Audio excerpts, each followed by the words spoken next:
The small, isolated community of Cedar Hollow, hidden deep in the Missouri Ozarks, carried a secret that could shake even the toughest frontier settlers. Between March and September of 1834, a respected widow named Prudence Hoffman lost all three of her children. Officially, the magistrate called them tragic accidents. But the truth behind those records was far more unsettling.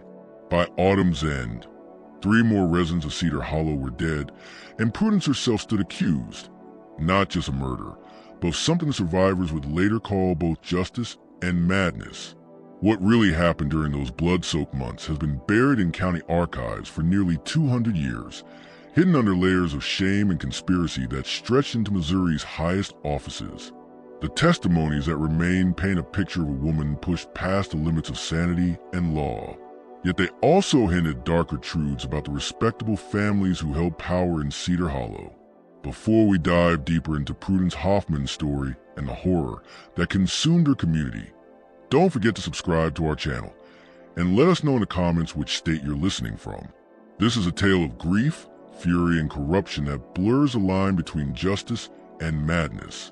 Cedar Hollow was a small settlement, barely 40 families carving survival from the wilderness.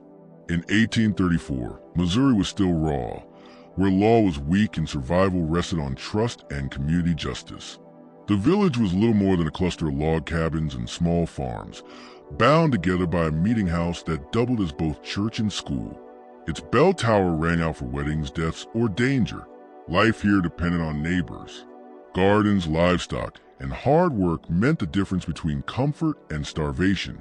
It was into this world that Prudence had arrived 7 years earlier with her husband Samuel, who worked the local iron ore deposits. She was 26 then, dark-haired, strong-handed from work, yet with an air of education and dignity that made her stand out among other frontier women.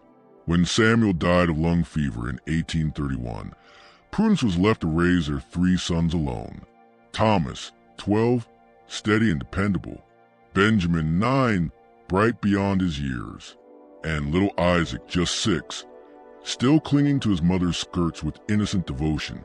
Neighbors helped, as frontier custom demanded. Josiah Grimby, the Hollow's unofficial leader, sent his sons to assist with heavy chores, though his generosity often carried an unspoken demand for loyalty. Maritable Stokes, the settlement's matron, ensured Prudence had food and medicine through the winter, but in return expected to know every private detail of her life. Even Reverend Silas Corwin made regular visits to the Hoffman home, offering scripture and moral guidance, though his questions sometimes seemed more worldly than spiritual. On the surface, Prudence appeared to be everything the community expected from a widow: hard-working, pious, devoted to her children. Her cabin was always clean, her garden thrived, and she was skilled enough to stitch wounds or deliver babies when needed. Her boys were polite and industrious, a source of pride for the settlement. But beneath Cedar Hollow's polished surface, tension simmered like a kettle ready to boil over. The settlement of Cedar Hollow lived in a fragile balance, half civilization, half wilderness. Old grudges lingered for years, land disputes were settled more by whispers and pressure by courts, and family names carried the weight of survival itself. Missouri in 1834 was restless, shaped by the scars of the Black Hawk War, the shadow of slavery debates, and the fear that neighbors could become enemies overnight. At the far edge of the hollow stood the Hoffman cabin, built from rough-hewn logs and crowned with a stone chimney Samuel Hoffman had crafted himself. It was a modest but proud home. Inside, 2 small windows let light fall on a single main room, while the boys slept in a loft above. Behind the cabin, Prudence tended her tidy garden and root cellar, her lifeline against Missouri's unforgiving winters. From her kitchen window, she could see the whole settlement spread out below. The cabins clustered around the meeting house, the larger farms, and the paths that tied them all together like the veins of a living body. That view had once comforted her. Soon, it would only remind her of loss. The first tragedy came in March. Winter's ice was fading, the ridge maples just beginning to blush with green. 12-year-old Thomas Hoffman had risen early to check his snares, as he often did. a boy already carrying the responsibility of a man. But instead of rabbits, the hollow awoke to the sound of the meeting house bell, clanging through the valley with a sharpness that froze every heart. Men ran toward Miller's Bluff. What they found would haunt the hollow for years. Thomas lay shattered on the limestone rock 60 feet below the trail he had walked countless times. His neck twisted unnaturally, his skull crushed against jagged stone. Blood pooled beneath his head, and his lifeless eyes caught the pale dawn sky. It was a kind of sight people never forgot, the kind that seeped into nightmares. Josiah Grimby reached the boy first. He told the others Thomas had simply slipped on wet stone, an accident, tragic but understandable. But not everything fit that story.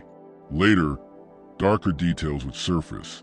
The footprints in the earth ended 20 feet from the cliff, as though Thomas had turned suddenly to face someone behind him. And there were other prints too, heavy, hobnail boots, far larger than any in the Hoffman household. Thomas's hands bore scrapes and cuts, his forearms marked with wounds that spoke of a struggle.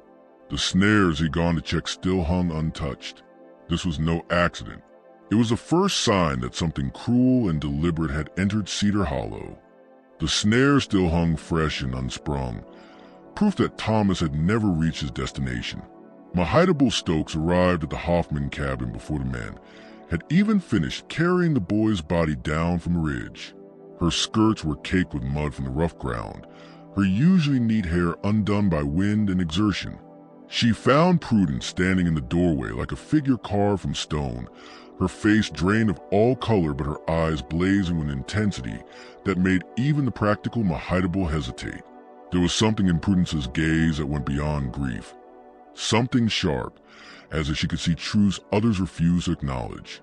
"My boy," she whispered, her voice barely louder than the morning cries that echoed to the hollow like wounded animals. "They killed my boy." The word hung heavy in the air between them, an accusation too raw to name, too terrible to dismiss.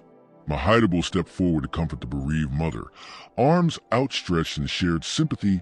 Frontier women offer one another in times of loss. But Prudence recoiled, her movement sharp and sudden, like a cornered animal ready to strike. In that instant, something shifted in her. The fragile illusion of community trust that had sustained her since Samuel's death cracked apart, exposing darker roots that ran beneath Cedar Hollow's peaceful surface like poison veins in the soil. The funeral was held 3 days later in the small cemetery behind the meeting house. Weathered headstones marked the graves of pioneers who had carved their lives into the unforgiving Ozark wilderness, paying the ultimate price for their determination to endure. The cemetery stood on a rise that overlooked the entire hollow, its iron fence enclosing barely 24 graves, a testament to Cedar Hollow's brief but tragic history. Reverend Silas Corwin spoke with his practiced authority, his rich voice carrying over the mourners. He praised Thomas's industry and promise, his devotion to his mother and brothers, his bright future cut short by what the minister called the inscrutable will of God. But his words rolled off Prudence like rain on oiled leather. Rage and suspicion had already hardened around her grief, forging armor in the fire of maternal fury. She stood at the grave in her severe black dress, Benjamin and Isaac clinging to her sides, her eyes scanning every face in the crowd. Her unflinching gaze made neighbors shift uncomfortably, as though she could see through their masks. Later, they would remember the way her stare lingered on certain individuals, as if cataloging expressions, searching for guilt, catching the faintest flicker of satisfaction. At the time, they excused it as shock. Only later did they realize that Prudence had been conducting her own investigation. The weeks after Thomas's burial brought subtle changes to Cedar Hollow's rhythm, changes that might have gone unnoticed by anyone but a grieving mother with too much time to think. Outwardly, life went on. Men tended their fields, women kept their homes, children played their familiar games. But Prudence began recalling past conversations with unsettling clarity, as if grief had sharpened her memory and stripped away old illusions. She remembered how Josiah Grimby had asked oddly specific questions about Thomas just weeks before his death. At the time, She thought nothing of it. He had stopped by in late February, claiming to talk about spring planning, but quickly shifted to personal questions. How often did Thomas check his snares? Did he always take the same path to the ridge? Did he walk before sunrise or wait for daylight? Back then, she assumed he was simply taking an interest in the boy, maybe considering him for work at harvest time. But now those questions carried a darker weight, suggesting planning and intent. Someone had studied her son's habits, predicting his movements, preparing for the accident that took his life. The thought filled her not just with grief, but with a cold, searing fury. She also began seeing Mahidable Stokes differently. The woman's visits, once taken as kindness, now seemed calculated. Mahidable had always brought food, offered help, asked after boys, but Prudence remembered how her eyes lingered on them, watching, measuring, as though their lives were pieces of a puzzle. She had asked about their health, their resemblance to Samuel, even the family's background. At the time, it felt like harmless curiosity. Now, Prudence wondered what purpose those questions truly served. Without a father's guidance, it had been suggested more than once that the community might need to take a more active role in overseeing the Hoffman boys' upbringing. Even Reverend Corwin's visits began to feel different under Prudence's sharpened eye. The minister had always spoken warmly of the boys, praising their intelligence and fine character during his regular calls. But now Prudence remembered his questions about family history, bloodlines, the details of her marriage to Samuel. He had shown particular interest in Samuel's father, a traveling preacher who had officiated weddings and kept records across the Missouri Territory before settling briefly in Cedar Hollow. At the time, she had thought Corwin's questions were the natural concern of a shepherd for his flock, trying to understand the influences that shaped their faith. Now she wondered if his motives ran deeper, perhaps tied to secrets and old records that could endanger the carefully constructed respectability of Cedar Hollow's founding families. Her transformation didn't come all at once. It unfolded slowly, like dawn spreading across a familiar landscape, revealing shapes hidden by the night.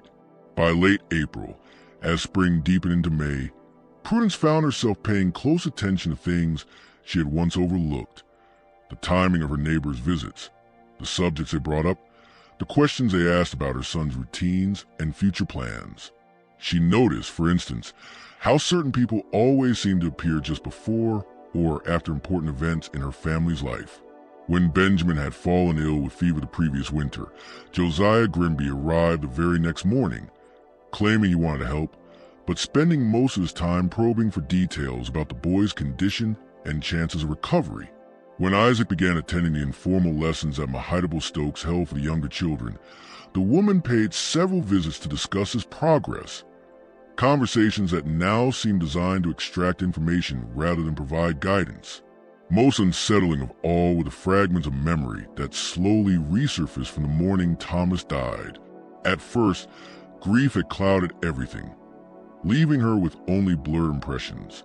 But over time, the fog began to lift, and she recalled things she had dismissed as dreams.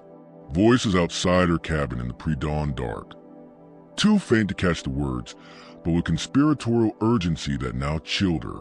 Footsteps on the path toward the ridge, too heavy and measured, belonged to her 12-year-old son. And, most haunting, the sound of Thomas's own voice, not from the ridge but much closer to the cabin. It had been distressed, perhaps even pleading, as though he were arguing with someone. At the time, she had told herself it was imagination. Now, she feared her son had been confronted before dawn, threatened, and forced toward the bluff where his death had been staged. By early June, Prudence had developed what could only be called system. From her kitchen window, and during carefully timed walks, she watched the people of Cedar Hollow with the intensity of a hunter studying prey. Patterns emerged that most would never notice. She learned the distinctive gaits and gestures of her neighbors, could identify them from a distance by their clothing or the tools they carried. Soon she began to see movements and timings that hinted at coordination, an organization beneath the surface of ordinary life. She saw Grimby, for example, make repeated trips to the eastern ridge where Thomas had died. Often he passed close to her cabin at times when he had no business being in that area. His visits always coincided with her absences, during her trips to the tiny general store or when she joined the women's gatherings Mahidable hosted on Sunday afternoons. The consistency was too exact to be coincidence. Someone was watching her household closely, timing their movements to her absence. Prudence tested the pattern. She changed her routines deliberately, shifting the times of errands and visits. And when Grimby's movements adjusted to match hers, she knew the truth. Her family was under surveillance. Someone had planned for her remaining boys. Mahidable's behavior seemed no less troubling. The older woman's visits became marked by an almost obsessive need to know the whereabouts of Benjamin and Isaac. Her questions were pointed. Where did the boys play? What chores occupied them?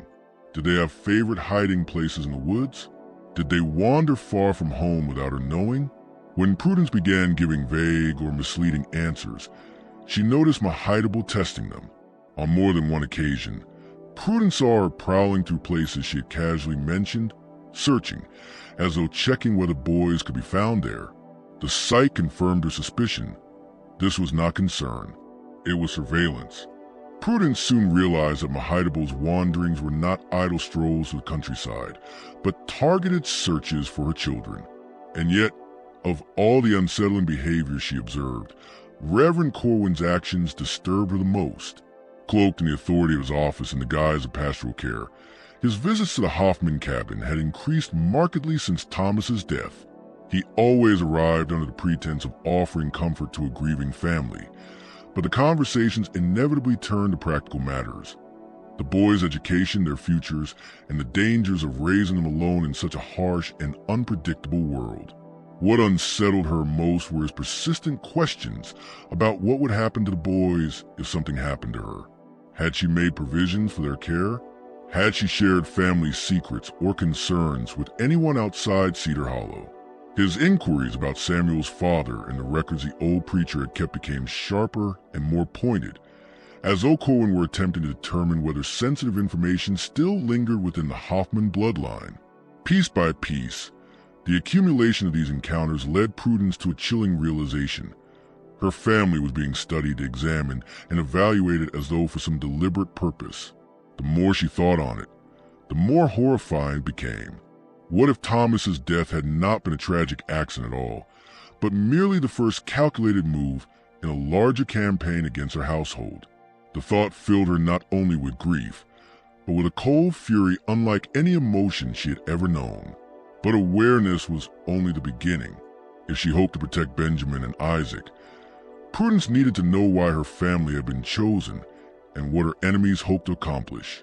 To uncover that truth, she would have to dig into the hidden past of Cedar Hollow, into secrets that had been carefully buried beneath layers of respectability and silence.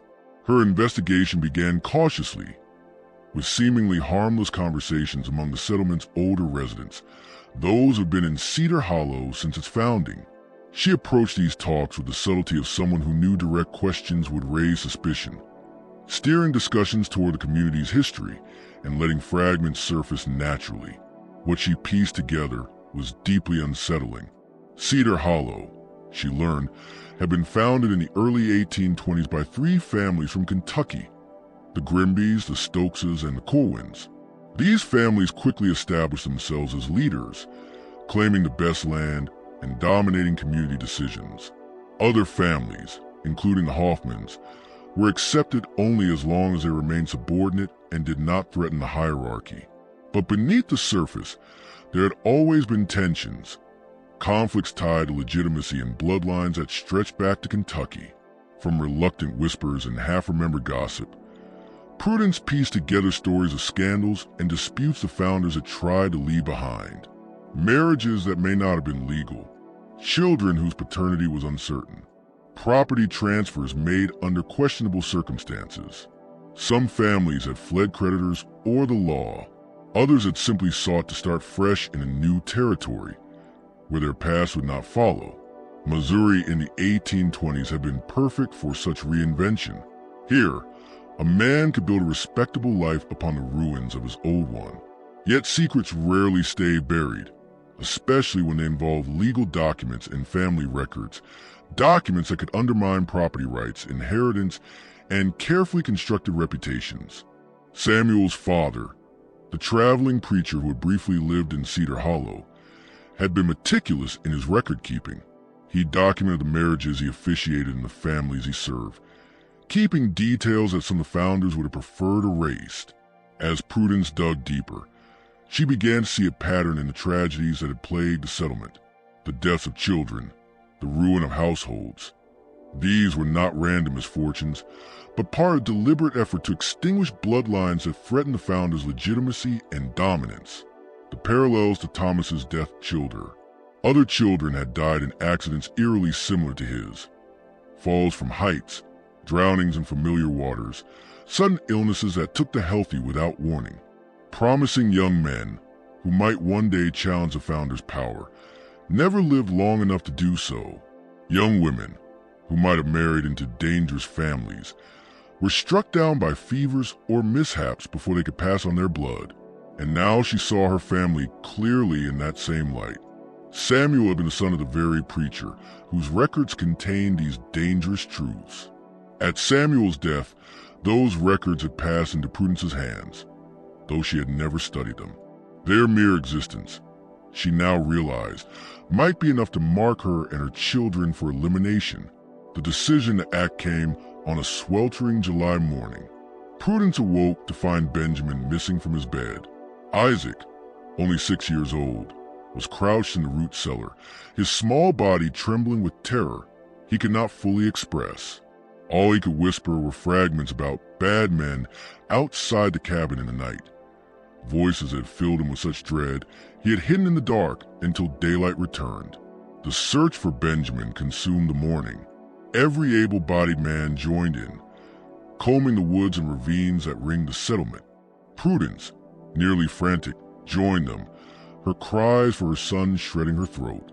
But even as she searched, her sharpened instincts caught something terrible: how certain men seemed to know exactly where to look, moving with confidence that suggested more than guesswork. 3 hours after sunrise, Benjamin was found. Josiah Grimby led the search party that discovered him at the bottom of an abandoned mine shaft, his body unconscious, broken, and barely clinging to life. The abandoned mine lay 2 miles from the Hoffman cabin, a relic of failed attempts to extract iron ore in earlier years. Its entrance was half hidden by brush and fallen logs, invisible to anyone who did not already know of its existence. Benjamin was found there alive but gravely injured, his left leg twisted at an unnatural angle, his head bleeding from a gash that would leave a permanent scar above his brow. Like his brother Thomas before him, Benjamin remembered nothing of how he had ended up in such a place. His last clear memory was falling asleep in the loft above the main room of the cabin.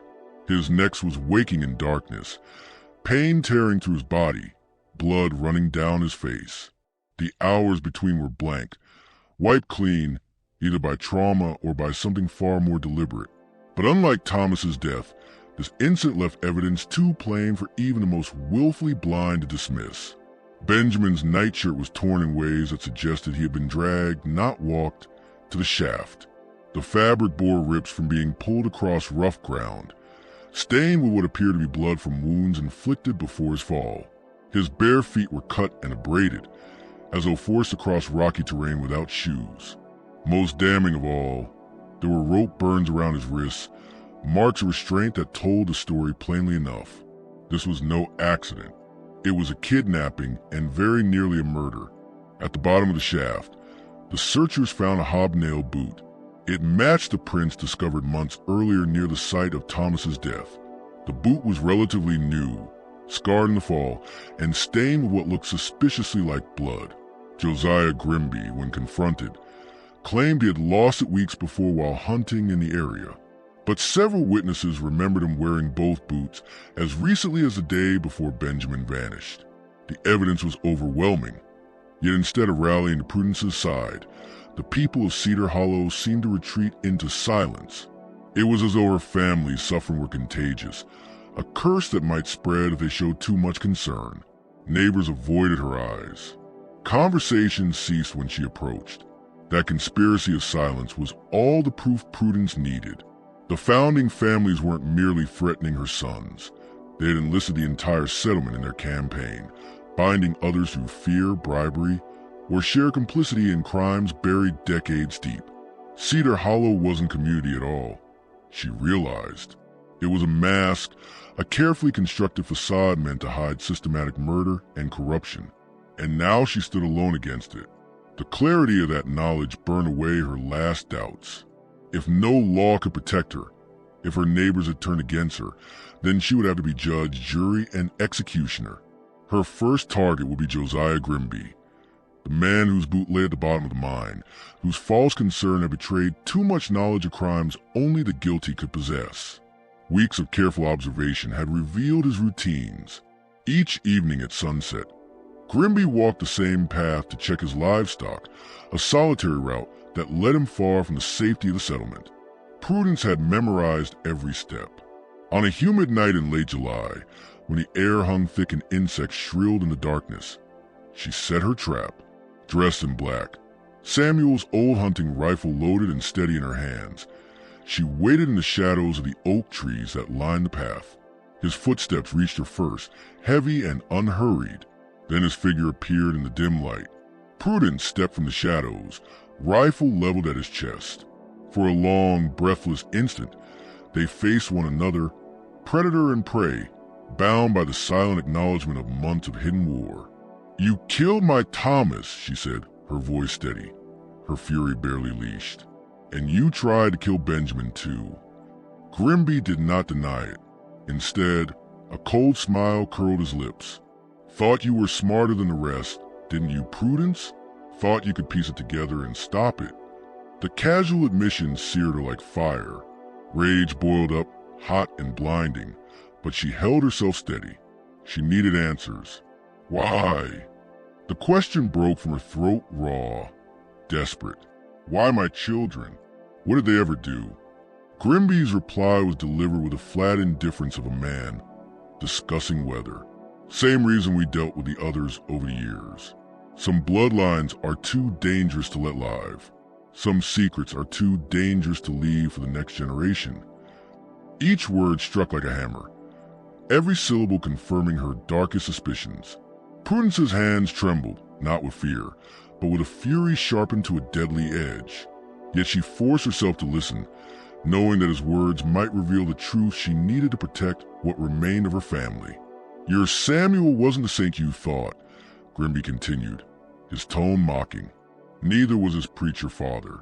They knew things that could have ruined good families here, destroyed everything we built. We couldn't let that risk pass on through you or your children."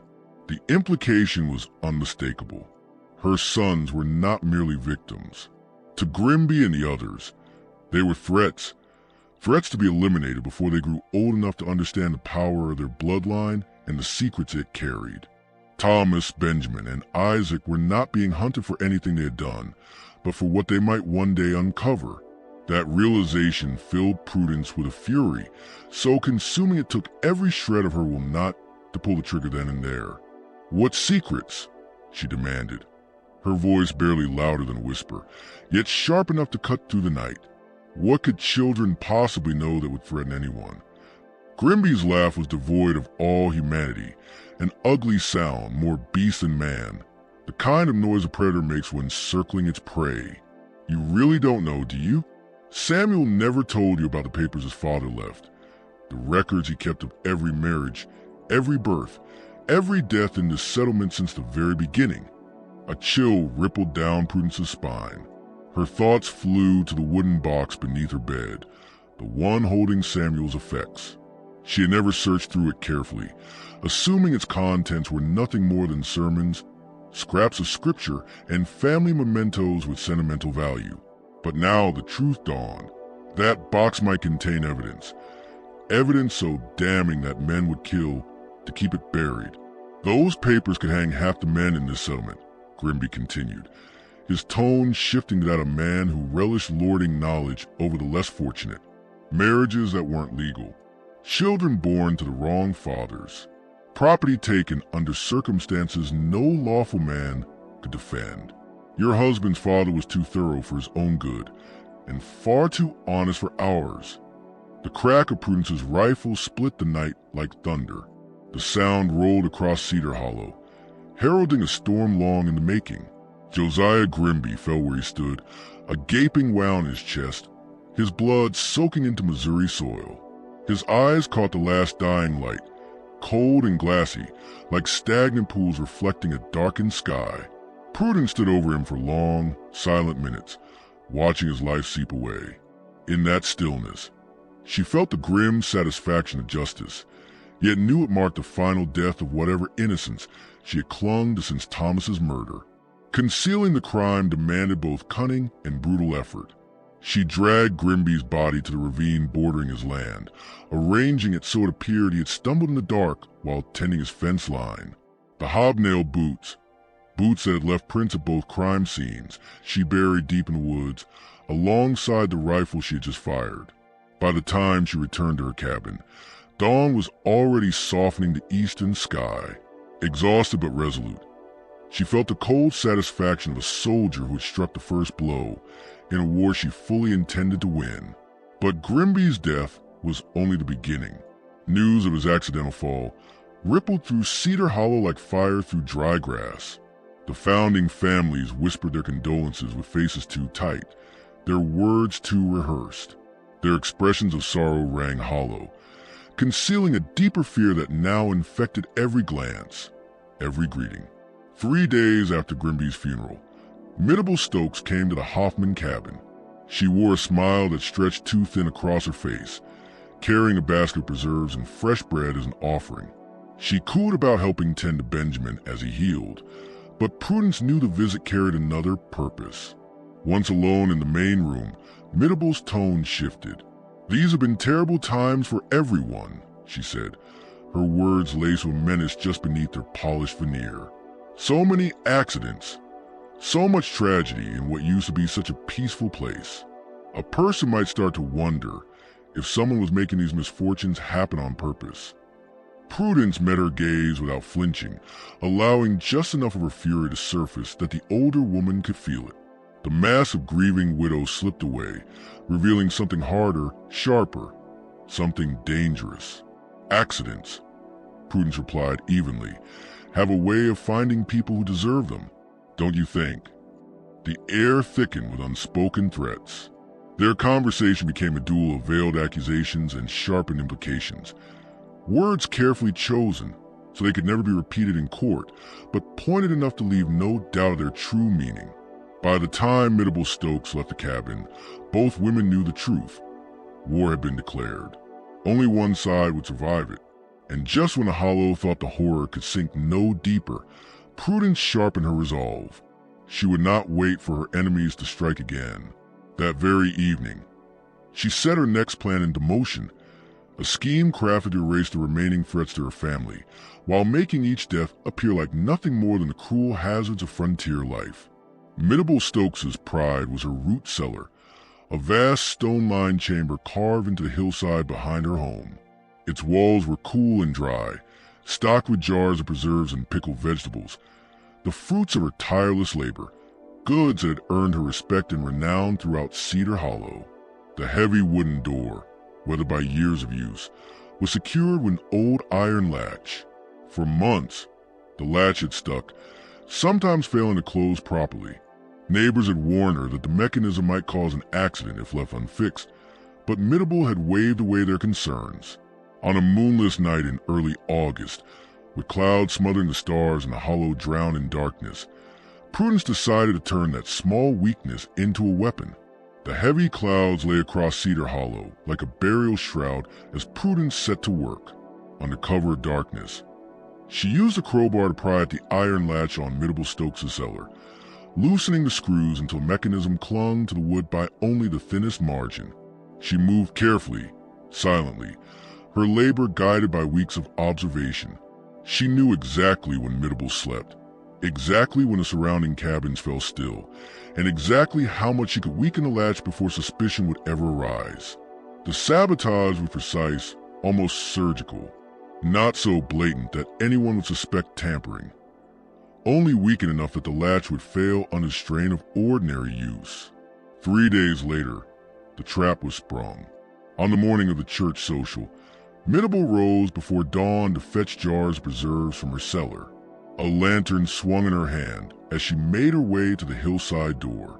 The iron latch gave way the instant she leaned on it, and the heavy wooden door lurched from her grasp. The steps betrayed her.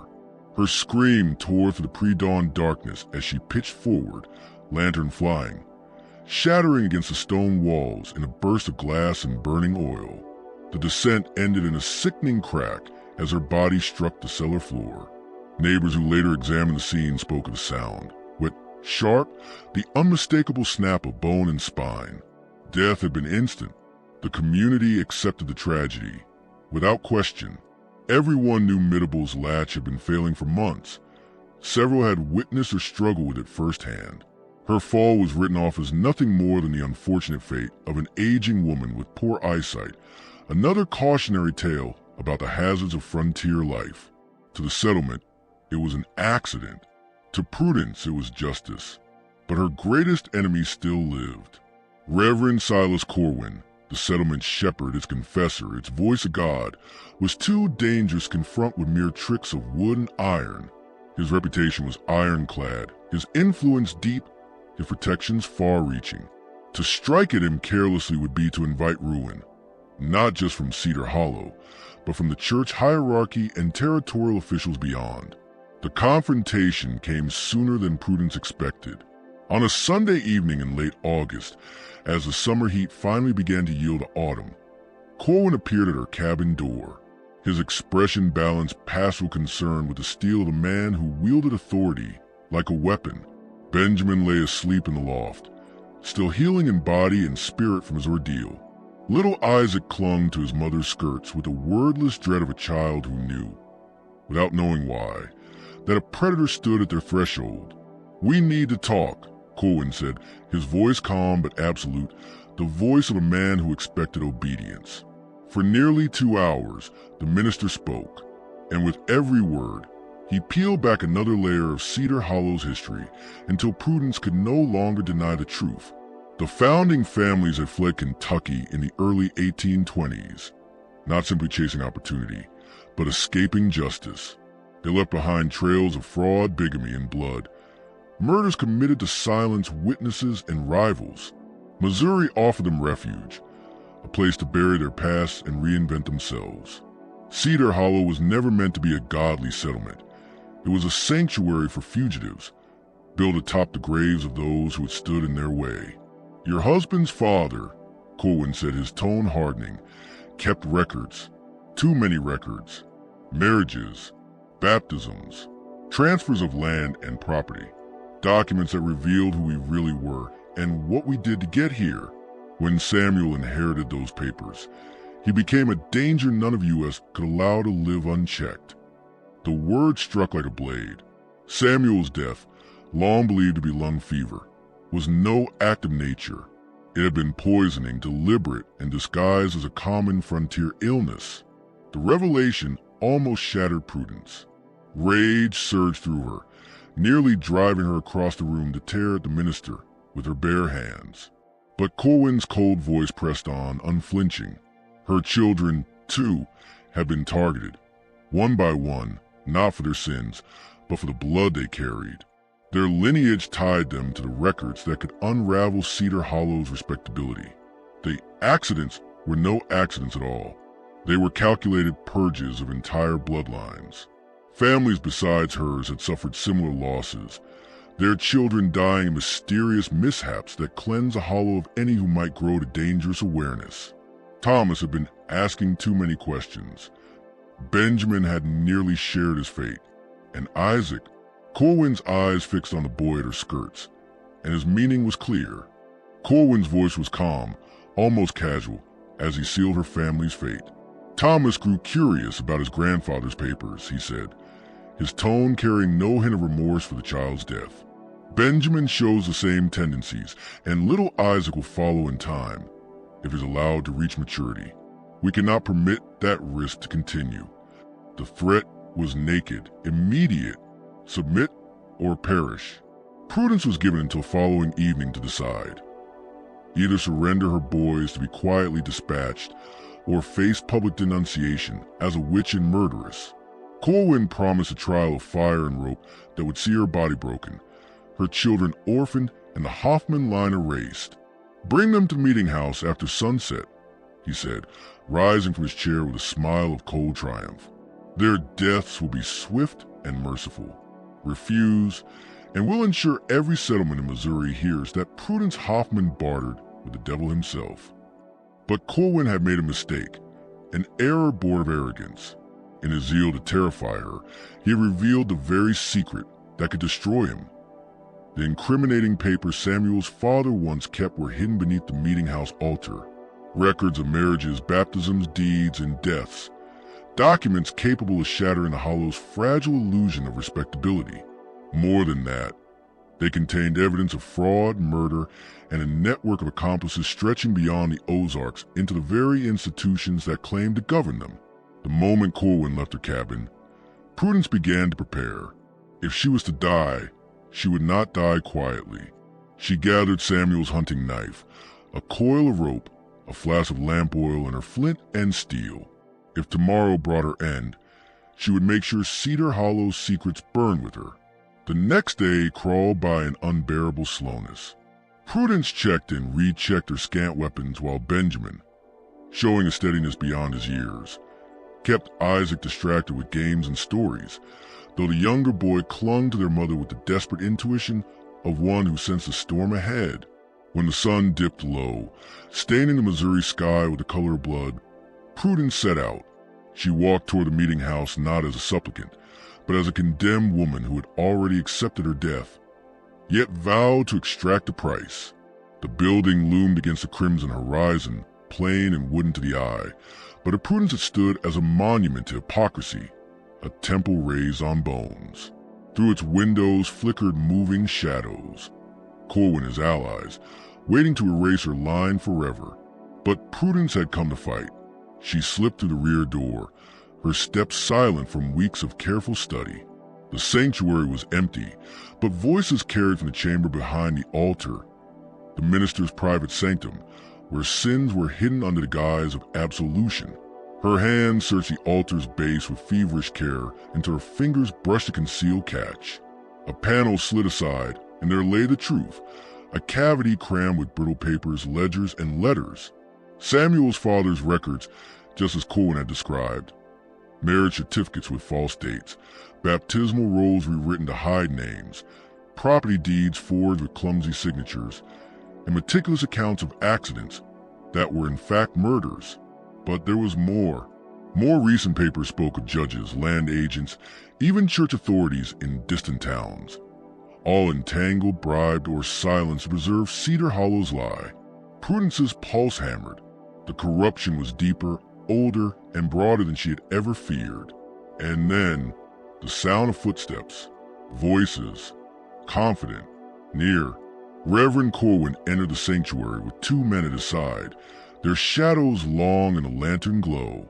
His voice filled the room with the practiced authority of the pulpit.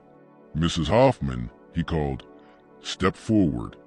Trust you brought the boys as we discussed." Corwin's words echoed through the meeting house like a death sentence. But Prudence did not answer. Instead, she struck her flint and set flame to the lamp oil she had poured across the wooden floor. The fire caught at once, hungry, violent, feeding on years of drought-dried timber. Flame spread like judgment itself, crawling up the walls and licking at the ceiling beams. Prudence stepped into the growing light. Samuel's father's papers clutched to her chest like evidence in a cosmic trial. "These documents," she declared, her voice rising above the roar of fire, "contain the truth about every family in Cedar Hollow. Every murder, every fraud, every crime you buried beneath your lies and fortunes, built on the bones of innocence." The men surged forward, but the flames drove them back. In the firelight, Corwin's face twisted, a mask of rage and terror that confirmed every suspicion Prudence had ever harbored about his guilt. "You're destroying evidence that could hang half the territory," he shouted. Those papers protected the innocent as well as the guilty. Then let God sort them out, Prudence replied, her voice steady even as smoke clawed at her lungs. My children were innocent too, but you murdered them without hesitation. The blaze roared higher, devouring the house of lies the founding families had built. Prudence made her choice. Rather than flee and face certain retribution, she stayed at the altar, pressing the documents to her chest. If she died, the truth would die with her, but so too would the family's power to manipulate, blackmail, and kill. Without their precious evidence, they would be stripped bare before the world. The fire raged through the night, its glow visible for miles across the Missouri Ozarks. By dawn, the meeting house was gone. Nothing left but a blackened foundation and charred fragment of conspiracy that had shaped Cedar Hollow for more than a decade. Corwin and his two companions escaped the inferno, but their survival came at a terrible cost. The loss of the documents robbed them of the leverage they had used to control neighbors and accomplices alike. Without the sword of blackmail hanging overhead, tongues loosened. Within weeks, territorial authorities began investigating claims of fraud, theft, and systematic murder stretching back to the settlement's earliest days. The Hollow's facade of respectability collapsed like a rotten beam. Families fled Missouri in the night. Others faced charges that led to prison or the gallows. Through it all, Benjamin and Isaac Hoffman survived. Raised by relatives who had learned the truth through the investigations, they grew to manhood with the knowledge that their mother had sacrificed everything to save them. Prudence Hoffman's courage became legend in their family, her story told and retold as both a warning and a testament to a mother's love. But across Missouri, whispers persisted. Some claimed Prudence had gone mad with grief, inventing a conspiracy to justify murder. Others swore she had been a heroine, exposing a web of corruption that had flourished unchecked in the shadows of the frontier. The truth, as ever, lay somewhere in between. Yet surviving records, testimonies, property deeds, and fragments of Samuel's father's papers that miraculously endured the flames suggest her cause was more righteous than delusional. Even now, the Hoffman case sits buried in territorial archives, waiting for those willing to look. Proof that corruption and conspiracy can fester even in the youngest corners of the nation. Proof that sometimes the line between justice and vengeance burns away, leaving behind only ash, memory, and a mother's name whispered like a prayer. Prudence Hoffman. Was Prudence Hoffman truly a hero, or had grief twisted her into the very kind of killer she swore to destroy? Leave your thoughts in the comments below. This has been one of the darkest chapters of Missouri's territorial history, an unsettling reminder of how corruption, conspiracy, and vengeance can consume even the most isolated of communities. If you enjoyed this tale and want more stories of hidden crimes, forgotten mysteries, and haunted truths from America's past, make sure to subscribe, ring the notification bell, and share this video with someone who loves a good dark mystery. And join us in the next episode, where we'll unearth another buried secret from America's shadowed frontier.